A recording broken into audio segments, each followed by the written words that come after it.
Mengisi keseharian saya di waktu libur, saya biasanya gabung sama Alstar ya, Alstar Palembang, dan juga gabung bersama atlet Sumsel lah, ya, atlet badminton Sumsel. Ya, biasanya saya sering main badminton. Pokoknya besok malam ya di lapangan Pakri, ya harusnya tadi malam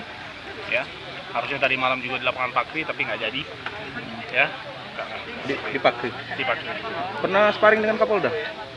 Sebenarnya tadi malam karena mungkin Kapoldanya masih berhalangan jadi nggak sempat sama. Selain Kapolda mungkin ada pejabat yang pernah dir-dir ya? Ya ada juga sama Pak Dir Lantas ya. Juni. Kemarin ketemu ya.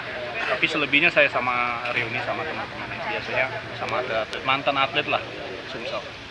Pesan terhadap 4 kiper kita gimana?